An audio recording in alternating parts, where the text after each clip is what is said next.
Deze is housekeeper Austin Jeff.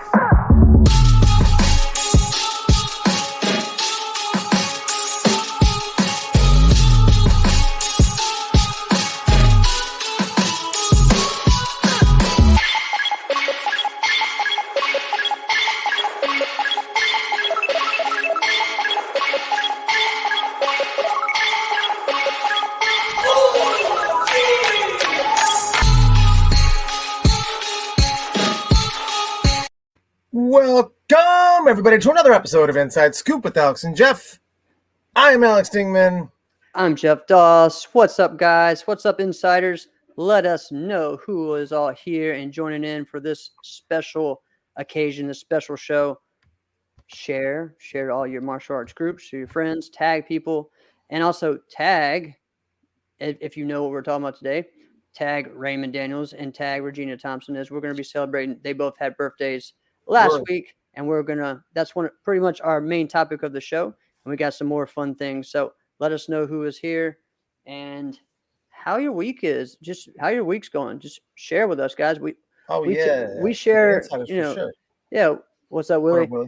Willie? We share with you guys. We want to hear from you. So, hey, Kaylin, how are you? So, guys, if you don't know, we're sponsored by the Virtual Fight Tour.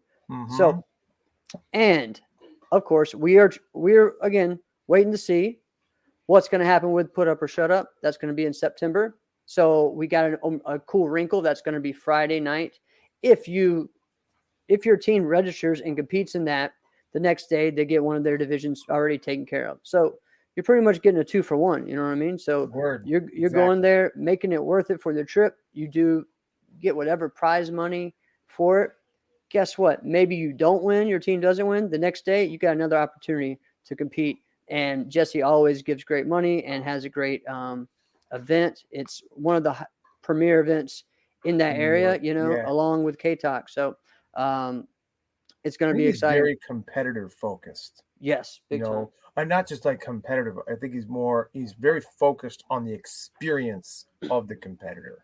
Yes, it could be two different things. Like you can be competitor focused based off of like certain competitors, right? Yeah. But like could care less about the experience of the totality of the. Thank you for saying that, because there's so many people that, and I don't think they do this, even though it's it's hard when you have a team, but you also have a tournament, right? And making sure that it's not just a way to highlight your team and only your team wins. Like people need to feel comfortable going to your event, that it's going to be fair, but also the presentation, the way that you present that needs to look that way. The whole event, the flyer shouldn't have everything just saying, all my students on the flyer. Is that really appealing to people saying, okay, so did anybody else go? You know what I mean? So, yep. You know what I'm saying? And so I think Jesse does a great job of pushing that. He had the King of New York thing, and the way he had it set up with the chair and the crown. I think it's super cool. It's a nice touch. Yeah. And so I'm excited to see it. It also has a feel of people saying like, man, I want to sit in that chair one day. I want to get my picture taken in that chair one day. That's right. Because there's something to that. Mm-hmm. Because how many things are there left in sport karate where you're like, I want to have that one day? There's like certain awards like the Warrior Cup, the Diamond Ring, and and like even the award of the U.S. Open maybe isn't that great, but it's just the title of being the ISKA champion is exactly. And then even the same thing with like the Irish Open or even Waco. It's similar to what you get for other stuff, but it's just that title. But I think the experience of it, like I think, and I never experienced this, but I think the experience of being on stage at Quebec, right? It was an experience. It's an experience, man. It definitely is. So being in like that chair, it's cool, right? It's got a different feel. Like I could say I sat in the chair, right? All right, I had the crown. That's cool, right? That's cool. Yeah. Wait, do they actually get to have the crown? Do they get a crown? I think they get the crown, not the chair. Well, not the chair. No way, man.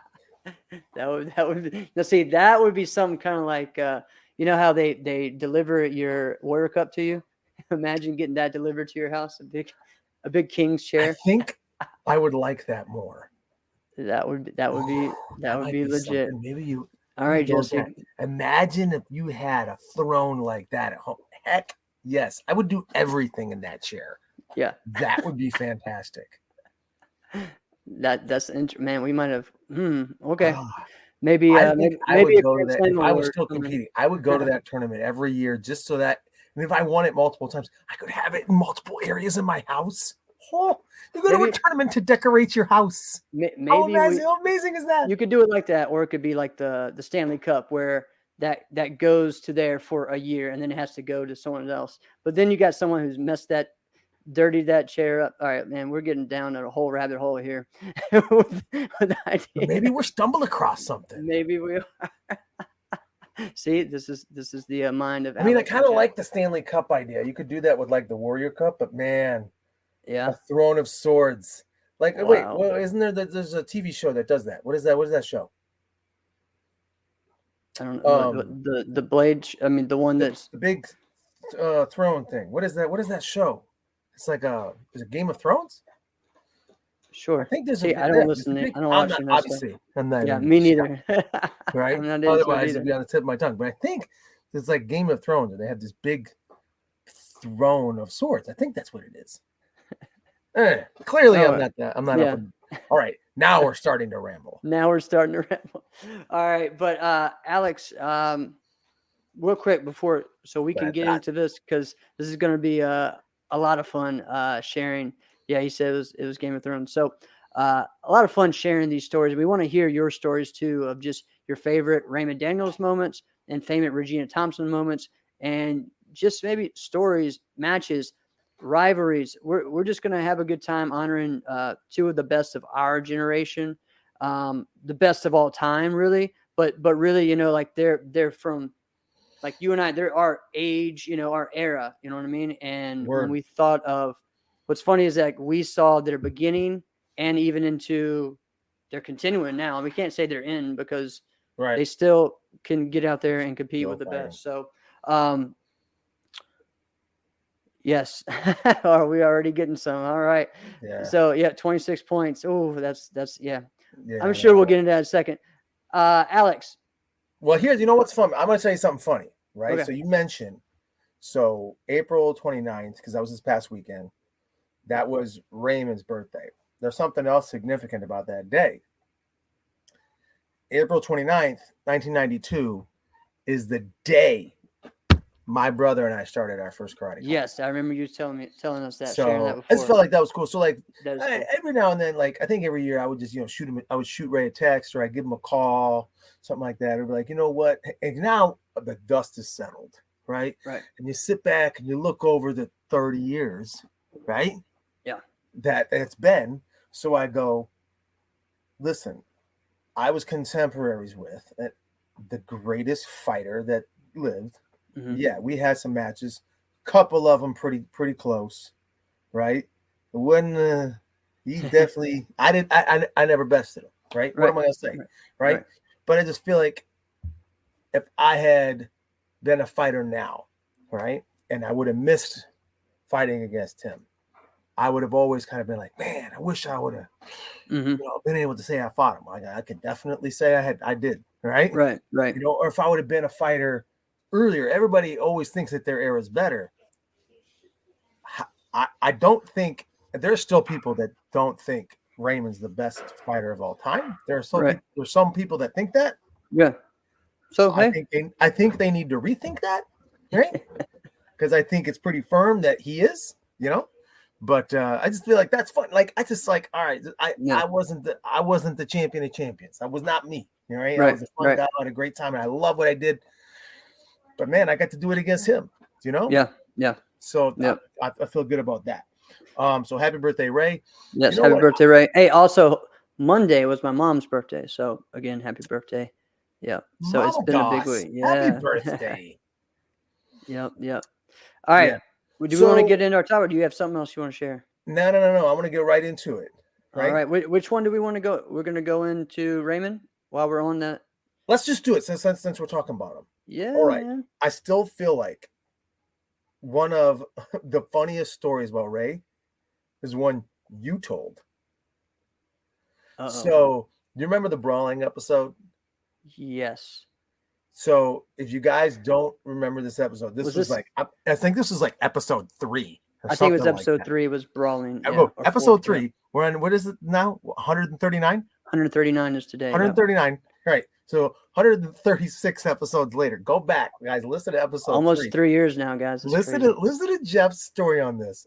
Amazing. So you told the story where the brawl pretty much like continued throughout the weekend, right? It was amazing. But at one point, this is a Dixieland. I don't want to try to retell Jeff's story, but this is the part that I just thought was hilarious. Was at one point these two guys found themselves in an alley behind the hotel next to a dumpster with Raymond Daniels as the center referee telling them to go. I'm telling you, go back.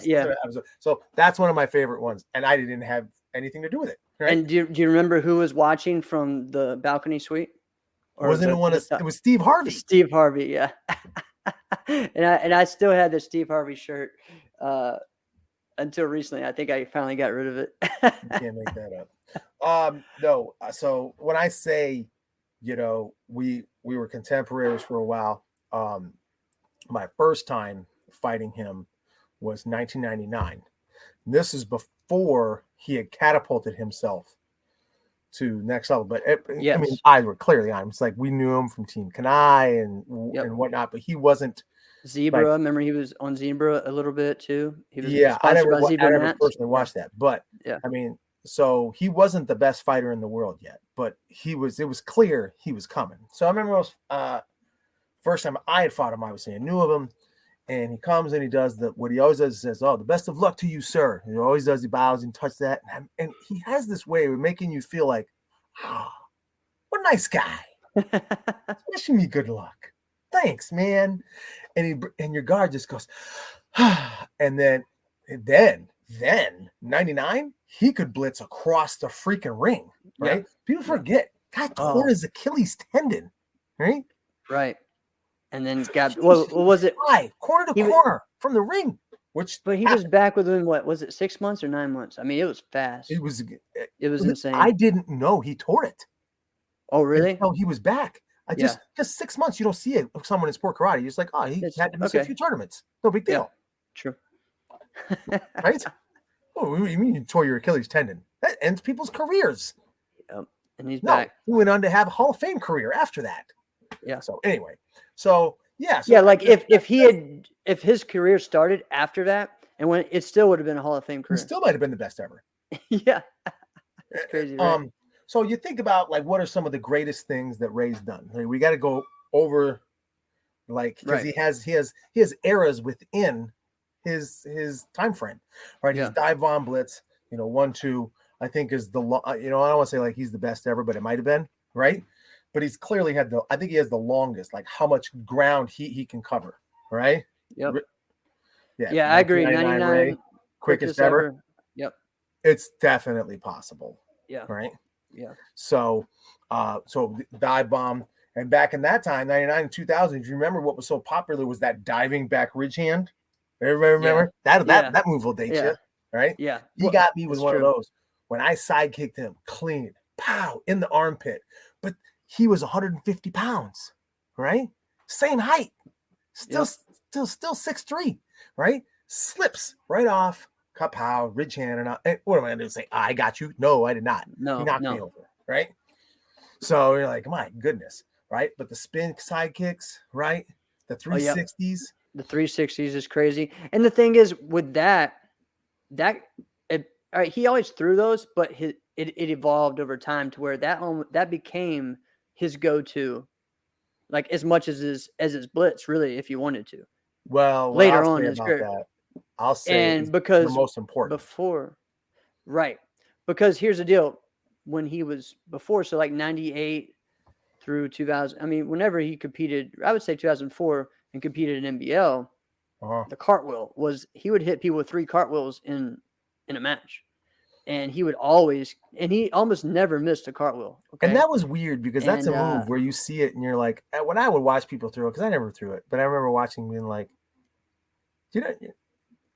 I mean, you landed it, but like, did you? It was like, this guy tried to block. Like, what? Like, Dude, no, I've seen him knock when he the would throw it, it crap would out be of like people with his on the cartwheel. face. Yes, and it would drop people. I mean, yeah, it was, you That know, was an and the embarrassing only day. other person that had a great cartwheel like that was Jason Borelli, and I actually think his was more yeah. devastating. Yes, but he could never land it. He didn't have as much potential. Let's just say, I'm not going to say he never landed on Raymond, but you know, it wasn't like it. Yeah, it's Raymond. So yeah, but Raymond could land it on Jason very well. So it was, you know, and just for me, it's hard to even both these people how much of a fan I am. But I was always on the other end. You know what I'm saying?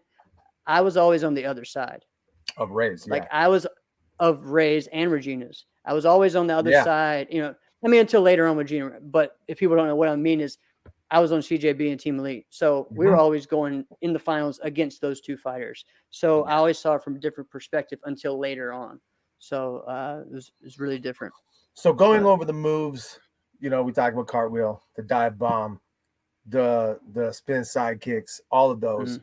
But he also really he changed trends, right? Mm-hmm. When so like I think we were just saying 26 points on Elias, right? Elias Lemon, I know really well. He's a good fighter, right? Yeah. But Elias has his style. It's not changing, right? Right. So when he has what I remember, Steve Babcock would always say, safe pressure. He does. Elias is very long and tall, but when he pumps really short, right?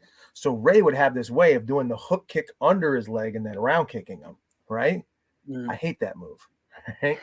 But because I'm the type of guy that he would land that on, right? Yeah. Until later on in my career. All right. So he would develop that one. And then what do you know? Now there's a trend. People are throwing that all the time, right? Mm-hmm. Just like the duck under back fist. Because Ray wouldn't just duck underneath and back fist from an open stance. No. Ray would like dive and scoop under a back fist. Right? Yeah. So we had moves like that. So we're not just talking about like iconic fighters. We're talking about moves that people would copy, right? Right. And the thing is, the 2-tap sidekick on Brian Ruth. Oh, great. Yeah, we're going to do that one. Yeah. The other thing though is like these aren't the things that we're saying because they used to bother me. Be like, oh yeah, that's Raymond's move. That's Raymond. I'm like, no, dude. Thomas Wright used to do that all the time. Marty Eubank, you know, those people did it, but the way he did it, exactly. And you know, he took those things that other people did and put his own flavor into it, and found a way to just make it to where he can land on everybody. And I think that's the key.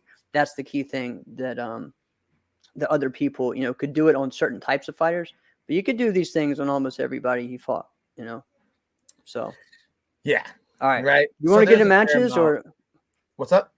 Oh, go ahead. Well, what you're gonna do? Well, we mentioned that the 2-tap sidekick, right? People call it a lot of different things, but I think the one on Brian Ruth, I mean, Ryan is an all-time great fighter, right? He's amazing, but Ray had his number. So when we were thinking about this, and I was thinking about the great fights that Ray had, you know, when you look at his rivals, right, the ones that would have, he had so many because he's not just did he span over so many eras, because everybody thought they had a shot at him. Everybody was going after him, as they should in this sport. And he went everywhere too, in every went league. Everywhere he did it. Brian just happened to get the worst losses out of all of them. He did. And actually, so the one at the battle, man, Brian, you got it. But it's like, whatever. Brian's the all-American badass at the same time, right? He clearly is that guy, right? Even more than like Thomas Wright. So, but Brian just fell right into it. Ray, did a little bit of this, drawing him in, drawing him out. And then Brian just thought he had him. Brian did the old school step forward, lunge and punch. Reverse. And they were like, thank you. Boom. Sidekick, turn sidekick, chest, face, pow, pow. All right. Crazy. And man, the photographer and the videographer caught it perfect because we have seen that picture over and over. So that one was great. But actually, the fight against Brian that was the most devastating Yeah, you were saying. Yeah, I remember this. You one couldn't too. find the video, could you? No, I couldn't I find couldn't the video. either. That's I mean, one. it exists. In 2003, he fought Brian Ruth for the final at the Charlie Lee Nationals, probably the World Series of Martial Arts. Yeah.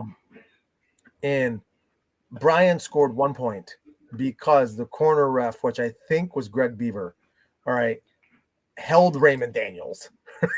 and then like I think like Gerald Dawson and Raymond Daniels was like, what the heck are you holding me for? Right. Wow. But I'm telling you, it looked like, and I'm not, this is not a dog on Brian moment. He just happened to catch the worst of those losses. I mean, Yeah. he was never gonna score a point. There was no chance he was ever scoring. And Ray just reached another level. So points like that,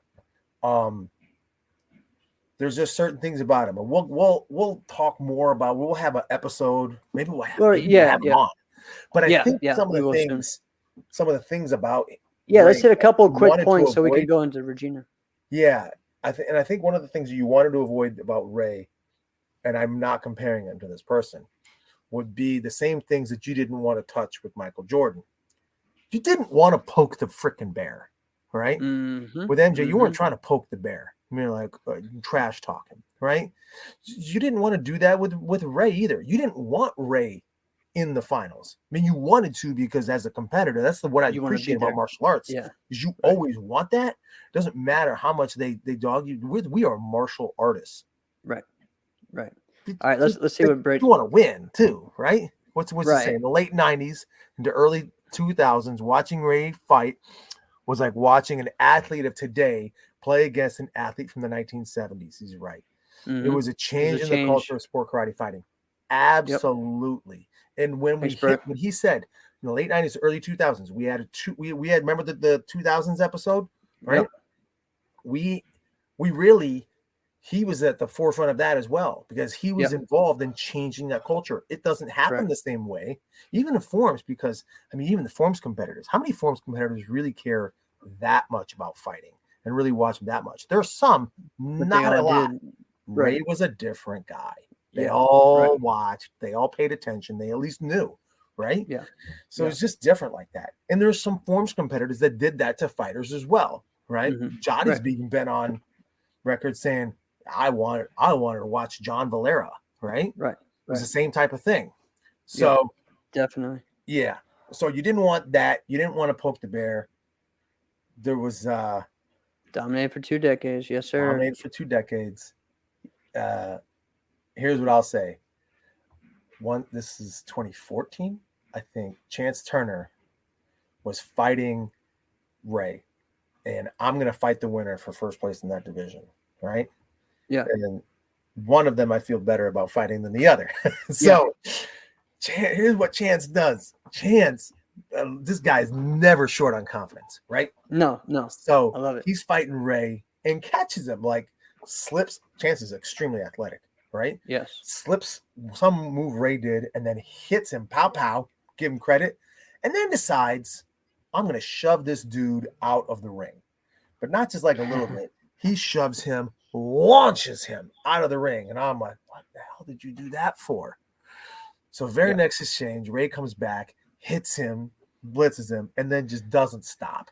Hits him, shoves him, knocks him down to the ground, stands over him. And I'm like, what?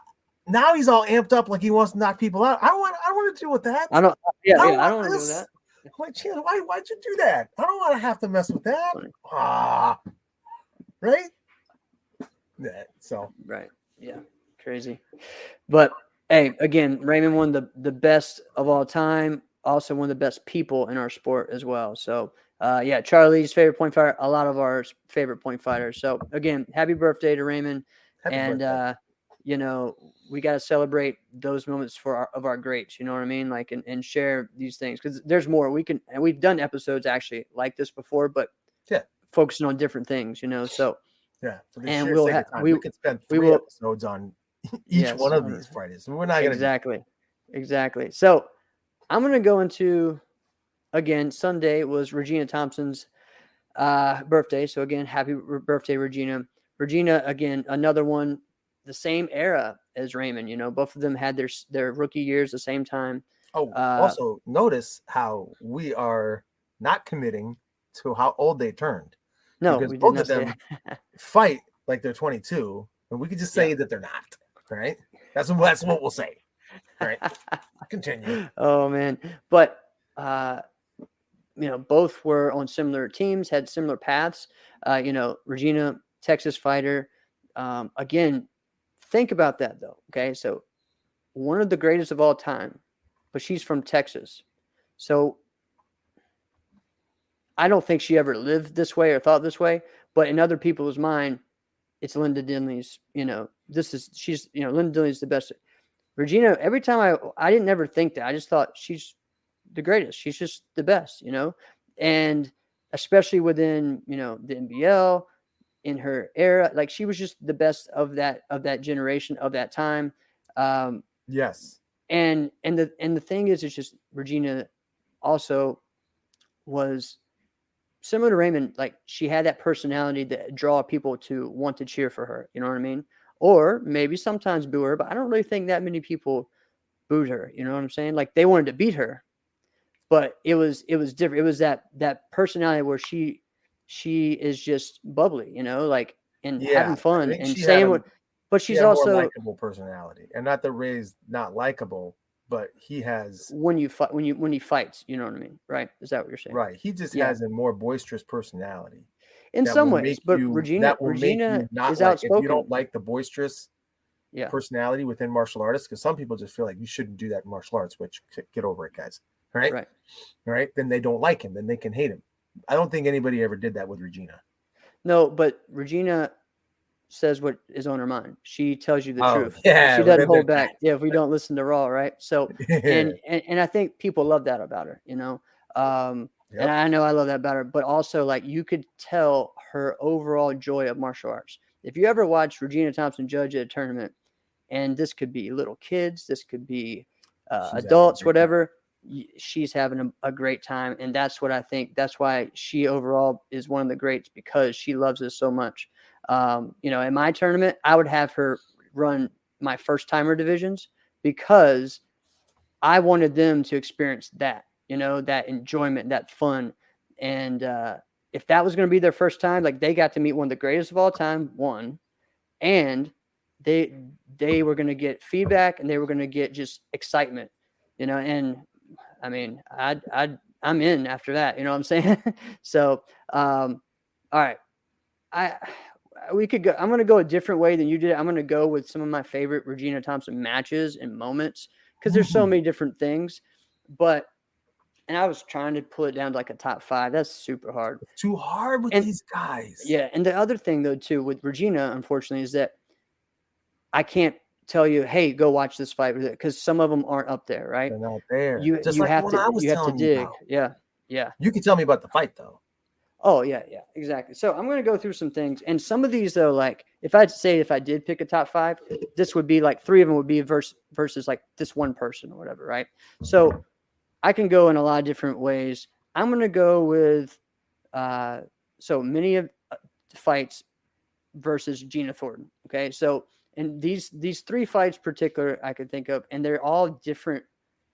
Both of them were in different eras of their career during this time. So in 2007 at the Survivor Internationals, Corky Sykes just says, hey, I think he said, all right, to the women, I'm going to give this amount of money. But really, it was more like, I challenge someone to come and beat Regena, because I don't believe anyone could beat Regena. And that's the way it was, right? And this is the first time that Gina beat Regena, and he gave a bonus prize money to her for it, right? Yeah, it may not have been, again, I'm talking about Regena, but like, imagine that, right? Having people like give bonus money to bring people in to like challenge you. You know what I'm saying? Like that's your high level. You know what I'm saying? And that was a great match. It was just so loud and great. With GOP at that time was at an all-time high. Yeah. Gino with DDX was at that time, I believe. And man, it was just crazy. A lot of fun, for that. In the 2013, though, Super Grands, they went to the finals, and this was Regena's she was going for her 4th overall grand championship at the Super Grands, which at the time was a record. Okay, so her and Willie both got 4 at that same tournament. The next year I tied it, and 2 years later I beat it. But in fighting, both of them have that 4 years of 4-time being the overall grand champion. And this fight was just back and forth. And Willie calls a timeout, and you could see it. This video actually is like a highlight video. You can watch it on YouTube. And you could tell he's getting, it's like, you better go. Like, like you could just see in his eyes, he's kind of getting on her. And she turns it up, and just the thing with Regena is just timing and just overall poise, I feel like, in the way she fights, when you don't see her getting too flustered much. I'll explain a couple times that maybe you've seen that in a certain style of fighter, but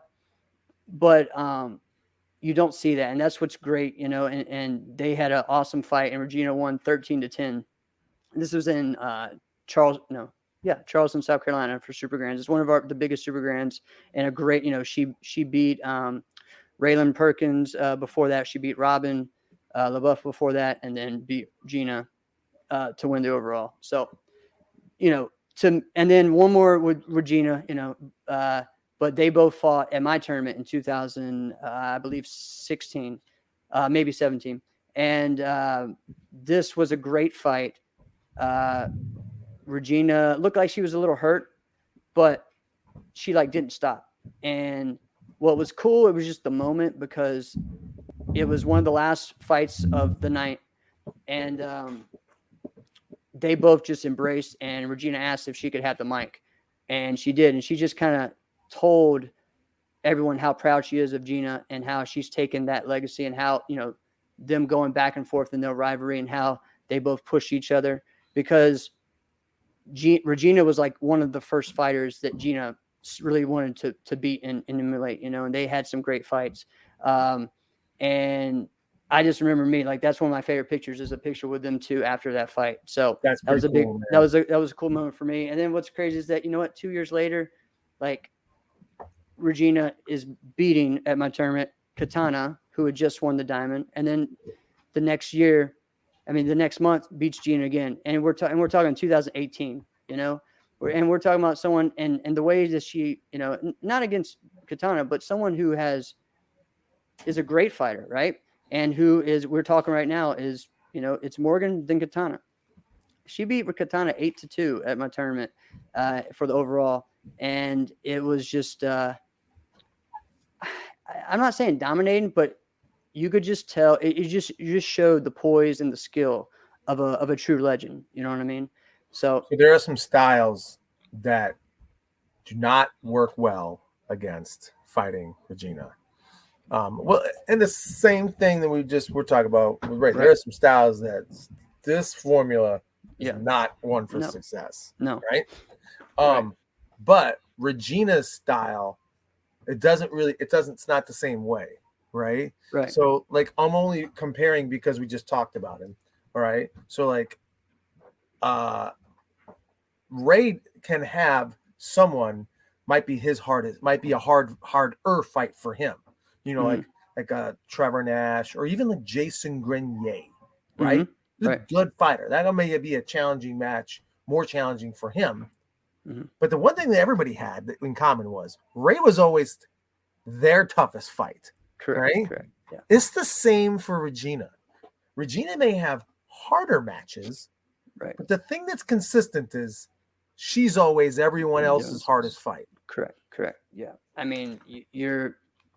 Exactly. And one of my next one is just really, if you want to watch her at her best, watch the 2005 Bluegrass or the 2009 Super Grands. Okay. So, and she's going against a great fighter, my favorite all around competitor, Casey Marks. And this is one of those competitors that just could not figure out Regena, and who's a great fighter.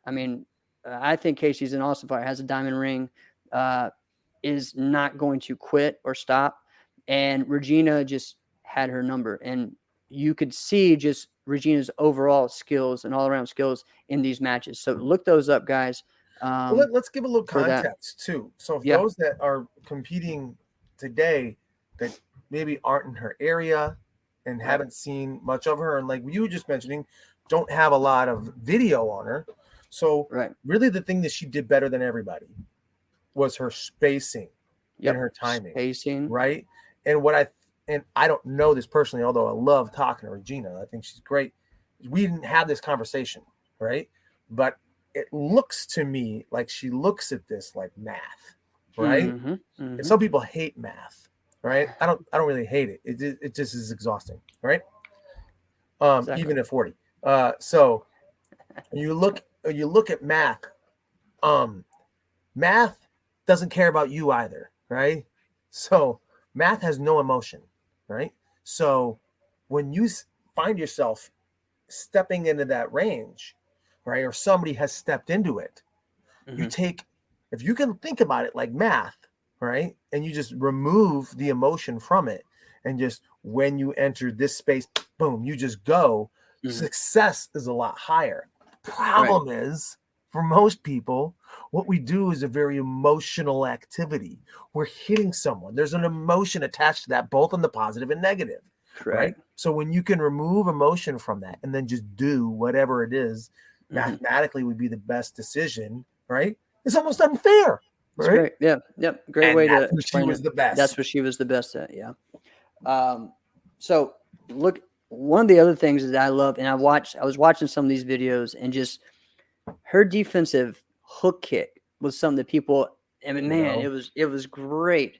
One of the best ways to watch, look at 98 Super Grands versus Angela Hayes. This is a great fight because I really looking at the score, it's something that I think Jack Felton put up years ago. There's no sound, okay? It's a little grainy at first, but you can see it. And I think Regena won this very, fair and square and by a big lead. But Angela Hayes was a great fighter at the time in the late 90s. Sure. And she did not like what was happening to her. And so there was a lot of, it kind of got down and dirty. And, anytime that Regena did the hook kick, she pushed her down and then tried to follow up on the ground, and not just follow up, but really, dig into a little bit. And Regena didn't let any of that get in her head. She just was relaxed, ready to go. And I think you really just see her poise in this match. So go and check that out. And her hook kicks, stepping back hook kick. And just, this was her, I believe this was her rookie year as an adult. It might have been the year before, but I'm pretty sure. And just stepping back hook kick were just beautiful. And just her movement and timing was great in there. And showing that she was not going to get, flustered by getting hit hard or whatever, I mean, she's from Texas, so they're used to that. One more that is a Super Grands one, and then I'll get into who I think is probably her toughest competitor, or two of her toughest competitors. But 2003 Super Grands versus Marielle Elliott. And this is a women's team fight. You were going to bring up Marielle Elliott. Yes, Marielle was a great fighter. And that year, I believe, she had beaten Regena, or they went to overtime at one of the turns. And then she got picked up on victory not that long after, right? And so this was the last fight. And this is the 2003 Super Grands in Houston. Marielle was a good fighter, man. Where Regena is from. This one is on YouTube, so go and check that out. And Regena, I believe, was down by 3 points going into it, right? And, dude, this fight was great because Marielle has some great side kicks and sticks them, and extends them out. But Regena's defense is so solid, that it made it where, where some people would have given the point just because she pushed her back with it. It wasn't happening, This was, GOP versus victory. It was loud. It was crazy. But watch the fight, because again, what's funny is that like Regena kind of fought like she was up the whole time, which was interesting. Okay. Like she was moving. It wasn't like she was chasing too much. She had to get the points, but she was confident that it was going to happen. And, at least that's what it looks like. I was in her head. Yeah. Like you're winning, you're fighting somebody, and they're just fighting like they're winning. And you're going to be like, I'm winning. Right. Yeah, and then it can mess with your head. It's totally psychological. Right.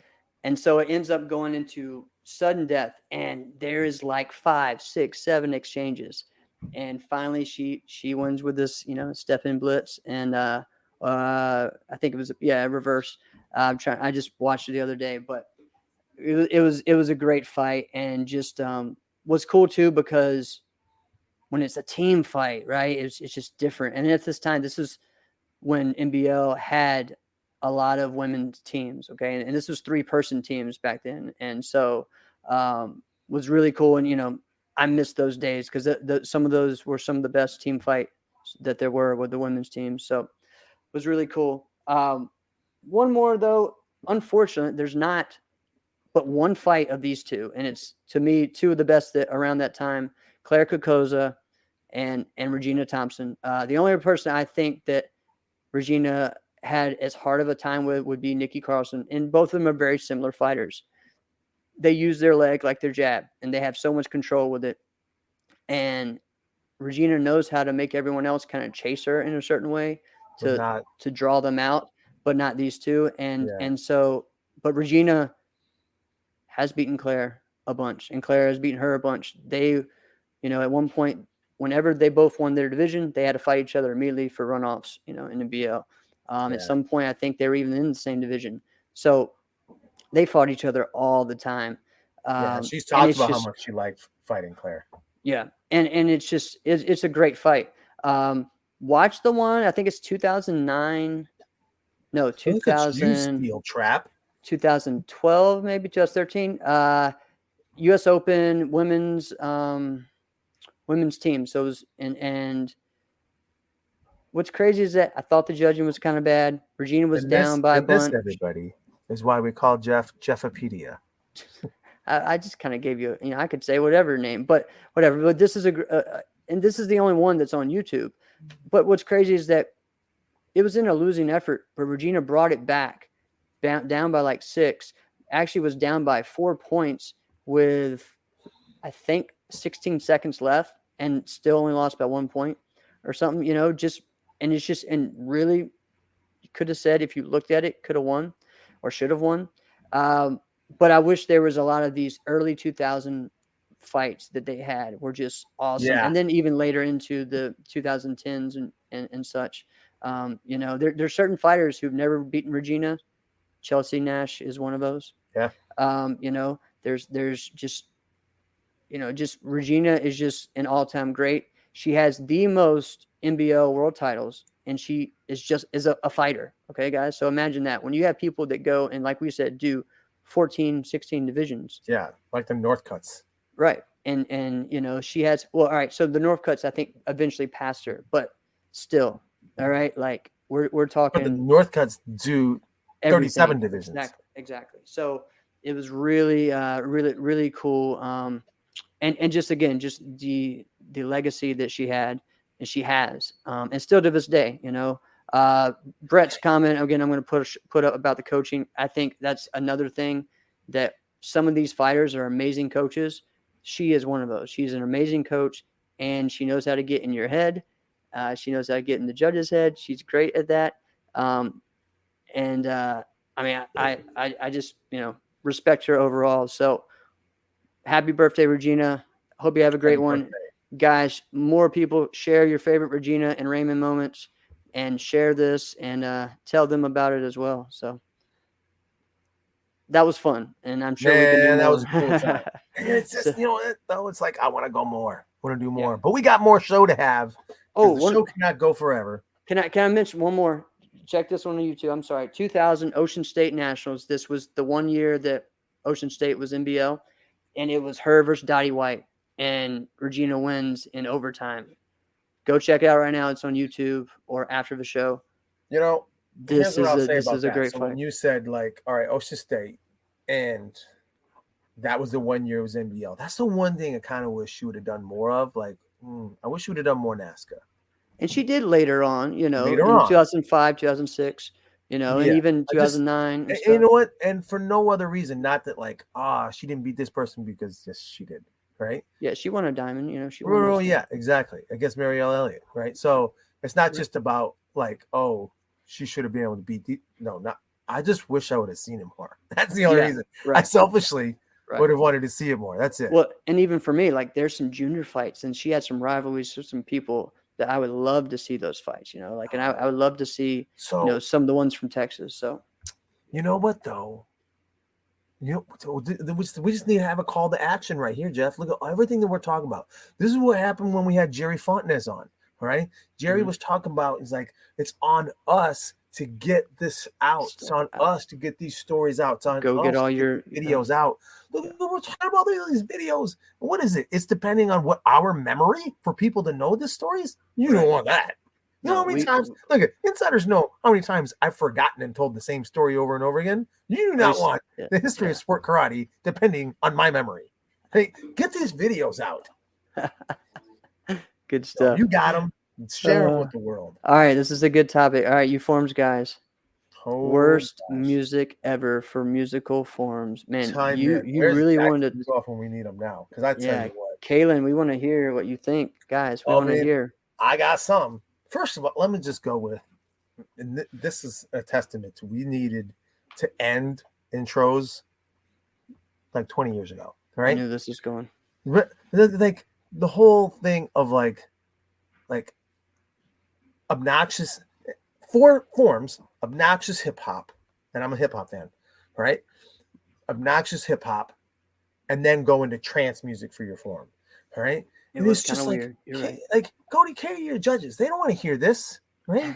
Nobody wants to hear this. So the music is just for your friends that are competing against you also, right? So like obviously this is not a very good decision, for competition, for success, because they don't, if they're like, yeah, go for it, do it again, right? They know the judges hate it. Yeah. So why are you listening to them? That's true. Right? So but then at the same time, I also didn't like it when Jimmy Fallon would do, roll over Beethoven, right? Just because it was. You mean when did you do that? I don't remember. You mean do you mean Grease Lightning? That one? Well, he did both, right? But even then, so like Grease Lightning, okay, right? Yeah. Like, come on, guy, this is we're decades past. It's time to move on. Get current, right? So, but that was that was classic though, and it got people into it. The regular person that wasn't competing was into that. Give it some credit is that people knew the song. It was a popular song. But the judges liked the song. Right? Same thing when he did, like you're saying, Beethoven. I was Great Balls of Fire was what I remember him doing. Yeah. There you go. So, right. So, but I will say, the worst music that I ever heard, and there was an era of this, happy hardcore techno. Oh God, yeah. Do you remember this? Oh my goodness. Explain to people what that is. So, and it was like you can't even use the term techno today because that's not even a thing, right? Mm-hmm. It's like, what is it? Is it house music? Is it trance? Is it dance? Such and such. ED. I don't know what any of it is. EDM. Right? There's electric dance. So there was, but all of that in the 90s was just called techno, right? Carmichael. Judges had mullets, and remember, we had capes. My gosh. True. Yes. True. So, but all of that in the 90s was just called techno, right? Yeah. Anything that was electronic was just techno, right? So that's still about 2000s, early, first few years, it started to the same type of thing. But there was this genre of music called happy hardcore, where it was like, not even exaggerating, like 160 some beats per minute, right? Mm-hmm. So 180 beats per minute. And it was literally like, if it was like Baby Shark, only worse, right? Exactly. It was all bubbly, happy techno at 180 beats per minute, right? And it was horrible music, but it went crazy fast, right? Crazy fast. And that's what people did. Yep. And they did that. And the music was so fast, you could not keep up with it. Literally, I think the only person who was fast enough to keep up with it was like Mike Corelli, right? Mm-hmm. Yeah. And he was probably the fastest person at that time, right? Or maybe Vince Johnson, right? But it was It was horrible. Carmichael said Cotton Eye Joe. Yes, Cotton Eye Joe is pretty bad. Nobody did that. Please say no. Yeah, Jeff Durbin did that. Yeah. Did I just Cotton Eye Joe? that from my And that was he did that for a while. That was pretty like epic for a while. You know man. what? So, I'm not even like hating on the Mortal Kombat. Right? So here's one that I'll hate on. Without it, sport karate doesn't look the same. Right? Here's a group. There was the move. The fireball move. People did that in their forms. So I don't want to hate on that song, right? Because again, that's one you can popular. You can blame that on Carmichael too. So well, yes, right? Because he was the first. I don't hate on it because it was a movement in sport karate forms. So and time out. We still see it today in demos. Now, to this day, yes, we do. There are still people that do demos. All right, not too long ago, there were people in tournaments still doing Mortal Kombat. Okay, so not the fireball. Nobody does that. No, but the music. Okay. Oh well, yeah. So we're talking about worst music ever. Okay, so worst music. Here's a group. Time out. Here's a group that kind of got popular within that, kind of like the beginning of that happy hardcore kind of thing, but it was different, but it was more the later of the 90s, and it was Aqua, okay? Like the Barbie Girl. That's the worst song, right? That's the worst, right? But then they had other songs, and it just, they had other songs, and I just remember one demo that we had, like everyone just used a different Aqua song, and I was just like, all right, this is bad. But I remember Karate Help Kicks Diabetes. At least 5 people used an Aqua song during that time. It was just hilarious in like 97, 98. So I think that's one of the worst. Barbie Girl, but not just like any of their stuff. The Barbie Girl would be the worst. If there's anything else that's worse than Barbie Girl by them, oh yuck. Okay. Oh, it is like Candyman and all this stuff. It's all the same stuff. Candyman. Yeah, it's all bad. So, anyways, we do not suggest listening to Aqua. So it's like ear pain, man. I thought you were gonna say that. What did you one of the worst it was the intro for Team Jungle Care. See, no, you know why? I really like that song. Well, yeah, I like the song too. I like Jungle Love. Yeah. I like the song. Yeah, there was a point in time, but even at the time when you would hear, because there was, I don't know, there was probably, 165 people on the team, right? Per tournament. Right. And there was like I don't know if it was a rule, but it sure felt like it. You had to use Jungle Love as your intro. And everybody did, right? Yeah. So there we go. And so you would hear that every single time. And there was a lot of people on the Jungle Care Sidekick International. But I love this song, right? By the time, it was a great one. So I'm not hating on it. But there's a lot of intros that I hate. There's 2 more, and this is definitely growing up in the NBL in the 90s. And really, if you were, an 80s fan. An 80s fan. Okay, John Fournette made, the song Staying Alive, big, right? Then it kept coming back in the 90s, and it kept coming back, and it kept coming back, and it kept coming back, and everyone used it because it was an easy song to do and hit beats with. And so that Staying Alive, so that dun, dun, dun, dun, dun, and just Adrian Ulanoff, Jesse Jones, Kim Do used it.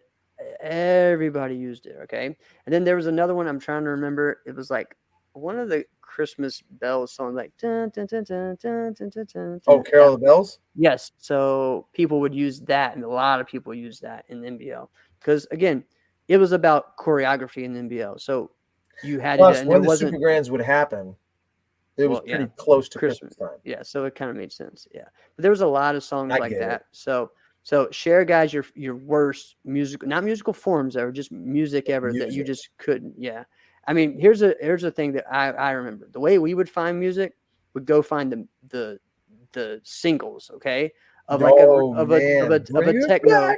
When you go to Target or Sam Goody, remember Sam Goody? Sam Goody, yep. And you so you go the in there and CD. and it would have like the remix, and then it would have about instrumental. 7 different remixes, and you had to get like the one that no one, and I mean, I remember finding the Rhythm of the Night, which is a big song then, right? And I found the 6 remix of it, right? And Oh my gosh. John and I edited it. John Blair and I edited it, and then got it set up. And then you had to get your Maxwell tapes that were going to be, the best quality, so they would play on everything. And man, I mean, you just this is what we had to do for musical forums back in the time. Put it on tapes, because this is even before like CD. And you get it, and you'd record it onto a freaking tape.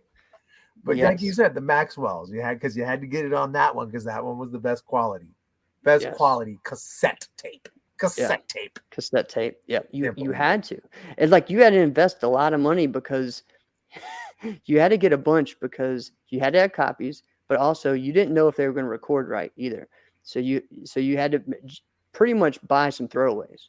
And then the same thing when CDs came in, you had to burn stuff to a CD. You didn't know if it was going to work well or not. Yep. And so just really funny. And so again, this all just makes me appreciate Stephen Ho even more, because if you go and watch, there's a former YouTube, Stephen Ho in 1988, and it is the most mixed form like music ever.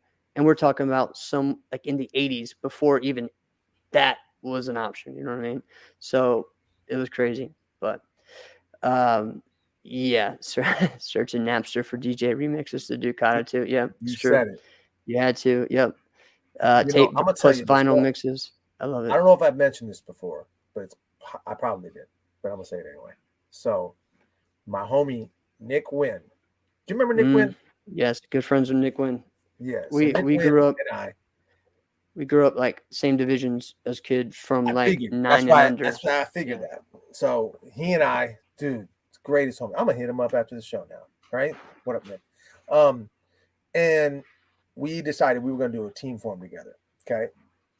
So I'm like, dude, we need some music, right? What are we gonna do? I don't want to do that. If we're gonna do this thing, let's have fun, man. So he had this buddy of his named Bach. So I said, Bach was a DJ. I said, man, let's ask Bach. And Bach's like, dude, I don't know what you guys need, right? And I was like, yo, Nick, let's have Bach be there live and have him scratch. Yes, that's what I always wanted to do. Oh man. And he was like, wait, you for real? And I go, well, let's ask him. So we're like, yo, can you just bring a 12-inch speaker, put it up, and like, can you scratch on the spot? And he goes, yeah. I'm like, this is phenomenal. We're doing this. That's awesome. So we do it, and it's like an intramural tournament. Oh man. Right. Should have done it. Right. So we do something as cool as this for like literally an intramural tournament. And like it was so cool. And we didn't even win. And you know why we didn't win? I'll tell you this right now. Greg Betlock was one of the judges. Oh. Right. And everybody gave us like 9.9s, and when someone gave us like a 9.8, and Greg gives us a 9.88. Me, oh my God, being like as naive as I was like, oh, Greg, he messed up. He meant to put a 9.8. So we're getting scored, and I go, whoa, wait, Greg, I think you got it wrong, man. You put it, just flip your other number over. And he goes, no, it's supposed to be 8.8. I was like, I hate you. I'm gonna kill you. All right, we went through all this for an intramural tournament for you to do that, punk. That's messed up. Love you too, Greg. Oh man, all right. So is the coolest moment. So opposite extremes here, guys. Yes. Oh, dude, that was fun. All right, so I want to let's wrap the show up, but I do want to see let's say in like 3 words. What do you expect to see happen in June and July of this year in sport karate? Because we have some big events. Let's just say maybe some names. 3 names or 3 things or something that you expect. Well, I expect it to be jam-packed. I think because there's been nothing happening. There's really only a couple of tournaments that have happened worldwide. Right. I think it's going to be jam-packed. And we really have just here's the another battle and the open. Right. That's what we're talking about. And we haven't seen someone compete all year. Bailey Murphy is gonna it's gonna happen, right?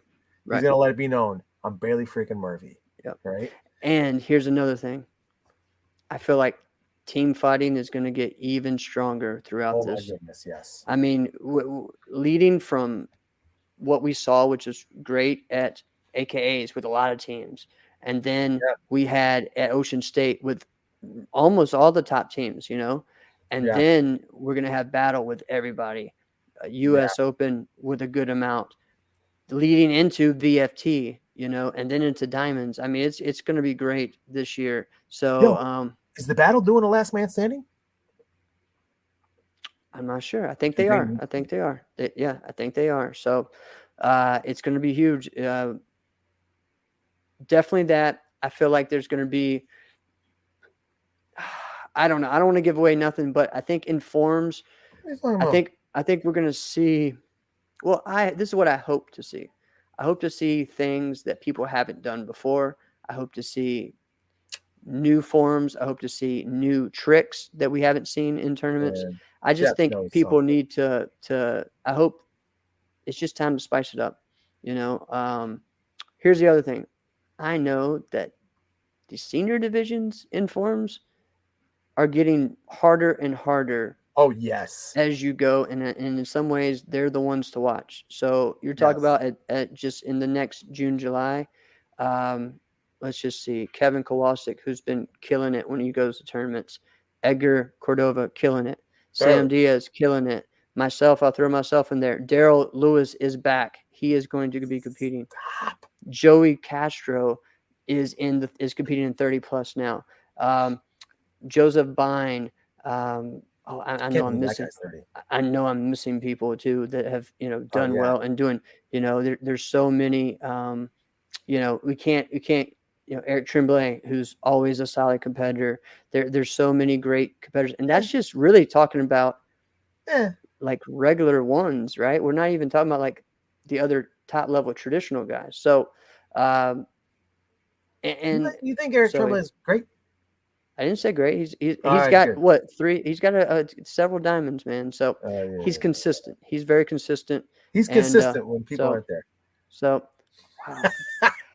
I wasn't trying to start it today. I'm not blown away by it. Oh, wow. I understand. All right. So we're excited, guys. One more thing. Okay. I want to see Salif. Well, he like you said, he's finishing up. He's going to be at those 2 tournaments. Dude, I want to see that, dude. So but what we were watching that video game character do at AKA before he went down, he was going to win the whole thing. Yeah. He's going to win the whole thing. We're watching it in mid-form. We're like, tournament's over. Tournament's over. And to me, that's one of the people that I was talking about that I expect to see things that we haven't seen from. Okay. I didn't want to give all this stuff, but he's one. And I know stuff. Yeah. And I know, again, there's just people that are working so hard. Like Rashad, like Kaylin, who have been all those 3 that were on our show, and so it's going to be great to see. I don't know, man. I hope that we really start seeing some rivalries, not only, and I think we are getting there, not only in fighting. I think we're seeing some in fighting starting to come up. But I think in forms too. And so, especially with the women. It's getting there. So it's exciting to see. I think we just need to be patient with it and push it and just push the judges to be consistent and fair and not just, they always win. So, and really watch, guys, really watch and judge, so that's all I got to say.